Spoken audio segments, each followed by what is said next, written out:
Hi all, welcome back to click. ഈ വീഡിയോയിൽ നമ്മൾ സോഫ്റ്റ്വെയർ ടെസ്റ്റിംഗ് എന്ന ടോപ്പിക്കാണ് ഡിസ്കസ് ചെയ്യുന്നത്. ഒരു സോഫ്റ്റ്വെയറിന്റെ ഫംഗ്ഷനാലിറ്റി അസസ് ചെയ്യാനായിട്ട് യൂസ് ചെയ്യുന്ന മെത്തേഡാണ് സോഫ്റ്റ്വെയർ ടെസ്റ്റിംഗ്. അതിൽ നമ്മൾ എറേഴ്സ് ഉണ്ടോ എന്ന് ചെക്ക് ചെയ്യും, ഫോൾസ് ഉണ്ടെങ്കിൽ അത് ഐഡന്റിഫൈ ചെയ്യണം, എന്തെങ്കിലും മിസ്സിംഗ് റിക്വയർമെന്റ്സ് ഉണ്ടോ എന്ന് ചെക്ക് ചെയ്യണം. അതൊക്കെയാണ് സോഫ്റ്റ്വെയർ ടെസ്റ്റിങ്ങിന്റെ പ്രൈമറി റിക്വയർമെന്റ്സ് എന്ന് പറയുന്നത്. അതൊക്കെ എങ്ങനെയാണ് നമ്മൾ ഐഡന്റിഫൈ ചെയ്യുന്നത്? സോഫ്റ്റ്വെയറിന്റെ സ്പെസിഫിക്കേഷനും ഫങ്ഷനാലിറ്റിയും പെർഫോമൻസും ഒക്കെ ഇവാലുവേറ്റ് ചെയ്തിട്ടാണ് നമ്മൾ ഈ എറേഴ്സും ഫോൾസും മിസ്സിംഗ് റിക്വയർമെന്റ്സ് ഒക്കെ ഉണ്ടോ എന്നുള്ളത് ഐഡന്റിഫൈ ചെയ്യുന്നത്. രണ്ട് എസെൻഷ്യൽ സ്റ്റെപ്സ് ആണ് സോഫ്റ്റ്വെയർ ടെസ്റ്റിംഗിൽ വരുന്നത്. ഒന്ന് വെരിഫിക്കേഷൻ,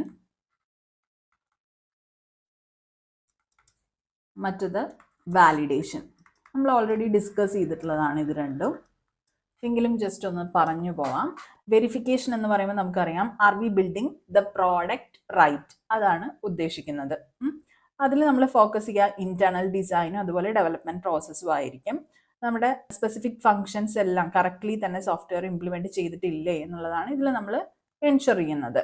ഈ വെരിഫിക്കേഷനെ നമുക്ക് വേണമെങ്കിൽ സ്റ്റാറ്റിക് ടെസ്റ്റിംഗ് എന്ന് പറയാം. ഇതിൽ വരുന്ന ആക്ടിവിറ്റീസ് നമുക്കറിയാം, റിവ്യൂസ് കാണും, ഇൻസ്പെക്ഷൻസ് കാണും, വാക്ക് ത്രൂസ് കാണും. ഓക്കെ, ഇനി വാലിഡേഷന്റെ കാര്യം എടുക്കുകയാണെങ്കിൽ നമ്മൾ ബിൽഡ് ചെയ്തിട്ടുള്ള സോഫ്റ്റ്വെയർ നമ്മൾ വിചാരിച്ച പോലെ തന്നെ അല്ലെങ്കിൽ കസ്റ്റമറിന്റെ റിക്വയർമെന്റ്സ് അനുസരിച്ച് തന്നെയാണ് പെർഫോം ചെയ്യുന്നത് എന്നുള്ളതാണ് നമ്മൾ എൻഷുർ ചെയ്യുന്നത് വാലിഡേഷനകത്ത്. ഇതിൽ നമ്മൾ എങ്ങനെയാണ് പറഞ്ഞിട്ടുണ്ടായിരുന്നത്? Are we building the right product, അതാണ് ഇവിടെ നമ്മൾ ചോദിക്കുന്ന ചോദ്യം. അതിന്റെ ഉത്തരമാണ് നമ്മുടെ വാലിഡേഷനിൽ കൂടെ നമുക്ക് കിട്ടേണ്ടത്. ഇതിനെ നമുക്ക് ഡൈനാമിക് ടെസ്റ്റിംഗ് എന്ന് പറയാം. ഇതിനകത്ത് different techniques like what we say unit testing, black box testing, integration testing, അതൊക്കെ നമുക്ക് യൂസ് ചെയ്യാവുന്നതേ ഉള്ളൂ. ഇത് ജസ്റ്റ് എസെൻഷ്യൽ ആയിട്ടുള്ള 2 ക്ലാസിഫിക്കേഷൻസ് നമ്മൾ പറഞ്ഞു എന്ന് മാത്രം. ഇനി നമുക്ക് types of software testing detail ആയിട്ട് പഠിക്കാം. നമുക്ക് മാനുവൽ ടെസ്റ്റിംഗും വരും, അതുപോലെ തന്നെ ഓട്ടോമേഷൻ ടെസ്റ്റിംഗും വരും. ഓട്ടോമേഷൻ ടെസ്റ്റിംഗ് എന്ന് പറയുമ്പോൾ നമ്മൾ എന്ത് ചെയ്യും? സ്ക്രിപ്റ്റ്സും ഓട്ടോമേഷൻ ടൂൾസും ഒക്കെ യൂസ് ചെയ്തിട്ടായിരിക്കും ടെസ്റ്റ് കേസസ് എക്സിക്യൂട്ട് ചെയ്യുന്നുണ്ടായിരിക്കാം. റിപ്പിറ്റേറ്റീവ് ടാസ്കുകൾ ഓട്ടോമേറ്റ് ചെയ്യുക, അതുവഴി നമ്മൾ മാനുവൽ എഫേർട്ട് റെഡ്യൂസ് ചെയ്യാണ് ചെയ്യുന്നത്. അതുവഴി ടെസ്റ്റിങ്ങിന്റെ സ്പീഡ്, എഫിഷ്യൻസി, അക്യുറസി ഒക്കെ എൻഹാൻസ് ചെയ്യാനായിട്ട് നമുക്ക് സാധിക്കും. Regression testing, performance testing, load testing, അതിനൊക്കെ ഐഡിയൽ ആണ് ഈ പറയുന്ന ഓട്ടോമേഷൻ ടെസ്റ്റിംഗ് എന്ന് പറയുന്നത്. സ്റ്റേബിൾ റിക്വയർമെന്റ്സ് ഉള്ള ലാർജ് സ്കെയിൽ അല്ലെങ്കിൽ ലോങ് ടേം പ്രൊജക്ട്സിനാണ് ഇത് വെൽ സ്യൂട്ടഡ് ആയിട്ടുള്ളത്. ഇതിൽ ശരിക്കും പറയുകയാണെങ്കിൽ ഒരു ഇനീഷ്യൽ സെറ്റപ്പ് ടൈം എടുക്കും, അതുപോലെ തന്നെ ഇനീഷ്യലി കുറച്ച് ടെക്നിക്കൽ സ്കിൽസും വേണ്ടി വരും, പക്ഷെ ലേറ്റർ അത് കോസ്റ്റ് എഫക്റ്റീവ് ആയിരിക്കും. ഓക്കെ, ഇനി മാനുവൽ ടെസ്റ്റിംഗ് എടുക്കുകയാണെങ്കിൽ ഓട്ടോമേഷൻ ടൂൾസ് ഒന്നും യൂസ് ചെയ്യാതെ ആയിരിക്കും മാനുവൽ ടെസ്റ്റിംഗ് കണ്ടക്ട് ചെയ്യുന്നത്. മാൻ പവർ തന്നെ വേണം മാനുവൽ ടെസ്റ്റിങ്ങിന്. ഓക്കെ, നേരത്തെ നമ്മൾ ഡിഫൈൻ ചെയ്ത് വെച്ചിട്ടുള്ള ടെസ്റ്റ് കേസസ് മാനുവലി എന്ത് ചെയ്യും? എക്സിക്യൂട്ട് ചെയ്യും. അത് ചെയ്യുന്നത് ടെസ്റ്റേഴ്സ് ആയിരിക്കും. എന്നിട്ട് എന്തെങ്കിലും ബഗ്സ് ഉണ്ടെങ്കിൽ അത് റിപ്പോർട്ട് ചെയ്യും. അതിൽ ആക്ച്വലി ഫോക്കസ് ചെയ്യുക functionalities, usability, user interface elements, അതിലൊക്കെ ആയിരിക്കും ഫോക്കസ് ചെയ്യുന്നുണ്ടായിരിക്കാം. ഇപ്പോൾ ഫ്രീക്വന്റ് ആയിട്ട് റിക്വയർമെന്റ്സ് ചേഞ്ച് ചെയ്യുന്ന പ്രൊജക്ട്സ് ആണെങ്കിൽ മാനുവൽ ടെസ്റ്റിംഗ് നമുക്ക് ആപ്ലിക്കബിൾ ആയിരിക്കും. അതുപോലെ തന്നെ ഷോർട്ട് ടേം പ്രൊജക്ട്സ് ആണെങ്കിലും ഇത് ഐഡിയൽ ആയിരിക്കും. ഓക്കെ, ടൈം കൺസ്യൂമിംഗ് ആണ്, ഹ്യൂമൻ എറേഴ്സ് ഉണ്ടാവാനുള്ള സാധ്യതയുണ്ട്. ഓക്കെ, ഇനി മാനുവൽ ടെസ്റ്റിങ്ങിനെ നമുക്ക് 3ആയിട്ട് ഡിവൈഡ് ചെയ്യാനായിട്ട് സാധിക്കും. White box testing, black box testing and grey box testing. ഇതിൽ ഓരോന്നും എന്താന്നുള്ളത് നമുക്ക് നോക്കാം. വൈറ്റ് ബോക്സ് ടെസ്റ്റിംഗ് എന്ന് പറയുമ്പോൾ നമ്മൾ സോഫ്റ്റ്വെയറിന്റെ ഇന്റേണൽ സ്ട്രക്ചർ, കോഡ്, അതുപോലെ തന്നെ ലോജിക്ക്, ഇതൊക്കെ ആയിരിക്കും ടെസ്റ്റ് ചെയ്യുന്നുണ്ടായിരിക്കാം. ടെസ്റ്ററിന് സോഴ്സ് കോഡ് ആക്സസ് ചെയ്യാനായിട്ട് സാധിക്കും. സോഴ്സ് കോഡ് തന്നെയാണ് ടെസ്റ്റ് കേസസ് ഡിസൈൻ ചെയ്യാനും യൂസ് ചെയ്യുന്നുണ്ടായിരിക്കാം. ഈ വൈറ്റ് ബോക്സ് ടെസ്റ്റിങ്ങിനെ നമുക്ക് വേണമെങ്കിൽ ഗ്ലാസ് ബോക്സ് ടെസ്റ്റിംഗ്, അല്ലെങ്കിൽ ക്ലിയർ ബോക്സ് ടെസ്റ്റിംഗ്, അല്ലെങ്കിൽ structural testing, open box testing എന്നൊക്കെ വിളിക്കാനായിട്ട് സാധിക്കും. ഇതൊക്കെ വൈറ്റ് ബോക്സ് ടെസ്റ്റിങ്ങിന്റെ മറ്റ് പേരുകളാണ് കേട്ടോ. ഇത് ഓർത്ത് വെക്കുക. ഇനി ബ്ലാക്ക് ബോക്സ് ടെസ്റ്റിംഗ് എന്താണെന്ന് നോക്കാം. ഇതിൽ നമ്മൾ ഡെവലപ്പ് ചെയ്തിട്ടുള്ള സോഫ്റ്റ്വെയറിന്റെ ഫങ്ഷണാലിറ്റി മാത്രമായിരിക്കും ഫോക്കസ് ചെയ്യുന്നത്. അതിന് നമുക്ക് ഇന്റേണൽ കോഡോ സ്ട്രക്ചറോ ഒന്നും അറിയേണ്ട ആവശ്യമില്ല. ജസ്റ്റ് റിക്വയർമെന്റ്സിനെയും സ്പെസിഫിക്കേഷൻസിനെയും ബേസ് ചെയ്തിട്ടായിരിക്കും ഈ ബ്ലാക്ക് ബോക്സ് ടെസ്റ്റിംഗ് പെർഫോം ചെയ്യുന്നുണ്ടായിരിക്കാം. ഇതൊരു കുറച്ചും കൂടി യൂസർ സെൻട്രിക് ആയിട്ടുള്ള അപ്രോച്ച് ആണ്. ക്ലയന്റിന്റെ പെർസ്പെക്റ്റീവിൽ നിന്നായിരിക്കും ടെസ്റ്റുകൾ കണ്ടക്ട് ചെയ്യുന്നുണ്ടായിരിക്കാം. ലാർജ് സിസ്റ്റംസിൽ നമ്മൾ ഇതായിരിക്കും യൂസ് ചെയ്യുന്നുണ്ടായിരിക്കുക ബ്ലാക്ക് ബോക്സ് ടെസ്റ്റിംഗ്. ഓക്കെ, ഇത് കണ്ടക്ട് ചെയ്യുന്നത് വഴി ഈ ബ്ലാക്ക് ബോക്സ് ടെസ്റ്റിംഗ് ആണ് നമ്മൾ കണ്ടക്ട് ചെയ്യണത് വെച്ചാൽ നമ്മുടെ റിക്വയർമെന്റ്സിൽ എന്തെങ്കിലും ആംബിഗ്യൂറ്റീസോ ഇൻകൺസിസ്റ്റൻസീസോ ഒക്കെ ഉണ്ടെങ്കിൽ ഐഡന്റിഫൈ ചെയ്യാനൊക്കെ നമുക്ക് ഉപകാരപ്രദമായിരിക്കും കുറച്ചും കൂടി. ഓക്കെ, ഇതിനെ നമുക്ക് രണ്ടായിട്ട് ഡിവൈഡ് ചെയ്യാം, functional testing, non functional testing. അതിലേക്ക് നമുക്ക് വരാം. അതിന് മുൻപ് ജസ്റ്റ് ഒന്ന് ഗ്രേ ബോക്സ് ടെസ്റ്റിംഗ് കൂടെ പറയാം. ഗ്രേ ബോക്സ് ടെസ്റ്റിംഗ് എന്ന് പറയുന്നത് it's a combination of black box and white box testing. Black ബോക്സിന്റെയും വൈറ്റ് ബോക്സിന്റെയും അപ്രോച്ചസ് അത് കമ്പൈൻ ചെയ്തതാണ് ഗ്രേ ബോക്സ് ടെസ്റ്റിംഗ് എന്ന് പറയുന്നത്. ടെസ്റ്ററെ സംബന്ധിച്ചിടത്തോളം സോഫ്റ്റ്വെയറിന്റെ ഇന്റേണൽ സ്ട്രക്ചർ അല്ലെങ്കിൽ കോഡിനെ കുറിച്ചുള്ള ഒരു പാർഷ്യൽ നോളജ് ഉണ്ടായിരിക്കും. ഈ ഇന്റേണൽ ഡേറ്റ സ്ട്രക്ചേഴ്സ് അൽഗോരിതംസ് ഒക്കെ ബേസ് ചെയ്തിട്ടായിരിക്കും ആ ടെസ്റ്റ് കേസസ് ഡിസൈൻ ചെയ്യുന്നുണ്ടായിരിക്കുക ഈ ഗ്രേ ബോക്സ് ടെസ്റ്റിങ്ങിനകത്ത്. ഓക്കെ, പക്ഷെ ഹൈ ലെവൽ പ്രോഗ്രാമിംഗ് സ്കിൽസ് ഒന്നും ആവശ്യം ഇല്ല. ഈ വൈറ്റ് ബോക്സും കൂടെ കമ്പൈൻ ചെയ്തിട്ടുള്ളത് കൊണ്ട് യൂസേഴ്സ് പെർസ്പെക്റ്റീവിനായിരിക്കും കുറച്ചും കൂടി ഒരു ഇമ്പോർട്ടൻസും കൊടുക്കുന്നുണ്ടായിരിക്കുക. ഓക്കെ, ഇത്രയാണ് ഗ്രേ ബോക്സ് ടെസ്റ്റിംഗിൽ വരുന്ന features. Now let's come back to black box testing. നമ്മൾ പറഞ്ഞു അതിനെ രണ്ടായിട്ട് ഡിവൈഡ് ചെയ്യാം. ഫങ്ഷണൽ ടെസ്റ്റിംഗ് വരുന്നുണ്ട്, നോൺ ഫങ്ഷണൽ ടെസ്റ്റിംഗ് വരുന്നുണ്ട്. ഫങ്ഷണൽ ടെസ്റ്റിംഗ് എന്ന് പറയുമ്പോൾ ഫങ്ഷണൽ റിക്വയർമെന്റ്സ് അല്ലെങ്കിൽ സ്പെസിഫിക്കേഷൻസ് ആയിരിക്കും വെരിഫൈ ചെയ്യുന്നുണ്ടായിരിക്കുക. നമ്മൾ ഇൻപുട്സ് കൊടുക്കുമ്പോൾ ആപ്ലിക്കേഷൻ നമ്മൾ എക്സ്പെക്ട് ചെയ്യുന്ന പോലെ തന്നെയാണ് ഫങ്ഷൻ ചെയ്യുന്നത്, ബിഹേവ് ചെയ്യുന്നത് എന്നുള്ളതാണ് ഫങ്ഷണൽ ടെസ്റ്റിംഗിൽ നമ്മൾ എൻഷുർ ചെയ്യുന്നത്. ഇതിൽ നമ്മൾ നേരത്തെ പറഞ്ഞു ബ്ലാക്ക് ബോക്സ് ടെസ്റ്റിംഗിൽ നമ്മൾ ഇന്റേണൽ കോഡ് സ്ട്രക്ചർ കൺസിഡർ ചെയ്യുന്നേ ഇല്ല. ഇനി നോൺ ഫങ്ഷണൽ ടെസ്റ്റിംഗ് എടുക്കുകയാണെങ്കിൽ നോൺ ഫങ്ഷണൽ ആട്രിബ്യൂട്ട്സ് ആയിരിക്കും ചെക്ക് ചെയ്യുന്നുണ്ടായിരിക്കുക. എന്തൊക്കെയാണ് നോൺ ഫങ്ഷണൽ ആട്രിബ്യൂട്ട്സ് എന്നതുകൊണ്ട് ഉദ്ദേശിക്കുന്നുണ്ടായിരിക്കുക?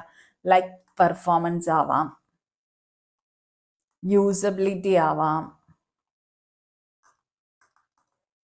സ്കേലബിലിറ്റി ആവാം, അല്ലെങ്കിൽ റിലയബിലിറ്റി ആവാം. അങ്ങനെ ഒരുപാട് നോൺ ഫങ്ഷണൽ റിക്വയർമെന്റ്സ് ഉണ്ടല്ലോ, നോൺ ഫങ്ഷണൽ ആട്രിബ്യൂട്ട്സ്.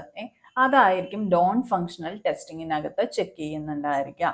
അതുവഴി ഡിഫറെൻറ്റ് കണ്ടീഷൻസിൽ, വേരിയസ് കണ്ടീഷൻസിൽ നമ്മുടെ സിസ്റ്റം കറക്റ്റായി തന്നെ അല്ലേ ബിഹേവ് ചെയ്യുന്നത് എന്നാണ് നമ്മൾ ഉറപ്പുവരുത്തുന്നത്. അപ്പോൾ ഇൻ കേസ് എന്തെങ്കിലും പെർഫോമൻസിൽ എന്തെങ്കിലും കുറവോ മറ്റോ ഉണ്ടെങ്കിൽ നമുക്കത് ഐഡന്റിഫൈ ചെയ്ത് എന്ത് ചെയ്യാം, ഇംപ്രൂവ് ചെയ്യാനായിട്ട് സാധിക്കും. ഓക്കെ, അങ്ങനെ നമുക്ക് യൂസർ എക്സ്പീരിയൻസും എൻഹാൻസ് ചെയ്യാം.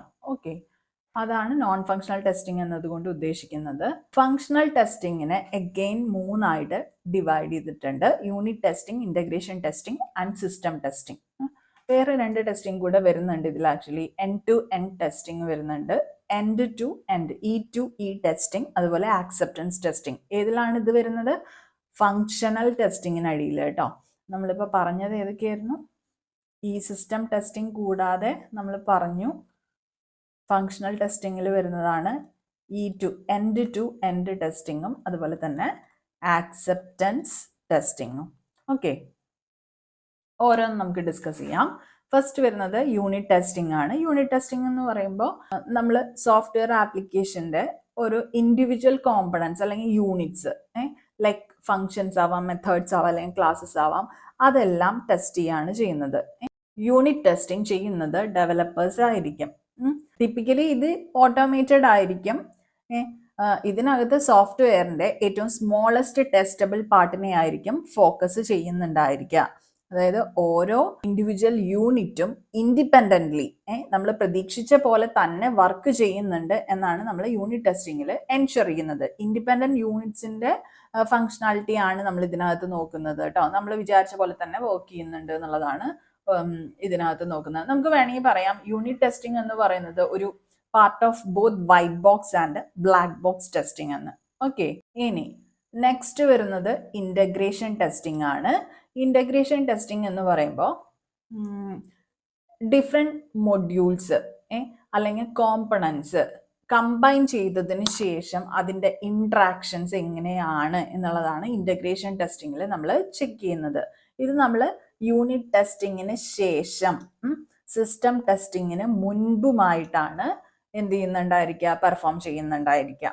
ഓക്കെ, അത് നോട്ട് ചെയ്ത് വെക്കുക. യൂണിറ്റ് ടെസ്റ്റിങ്ങിന് ശേഷം സിസ്റ്റം ടെസ്റ്റിങ്ങിന് മുൻപുമാണ് നമ്മൾ ഇന്റഗ്രേഷൻ ടെസ്റ്റിംഗ് കണ്ടക്ട് ചെയ്യുന്നുണ്ടായിരിക്കുക. അതായത് എല്ലാ മൊഡ്യൂൾസും ഒന്നിച്ചു ചേർന്നാൽ നമ്മൾ ഉദ്ദേശിച്ച പോലെ തന്നെ വർക്ക് ചെയ്യുന്നുണ്ടോ എന്നുള്ളതാണ് ഇന്റഗ്രേഷൻ ടെസ്റ്റിങ്ങിൽ നമ്മൾ ചെക്ക് ചെയ്യുന്നത്.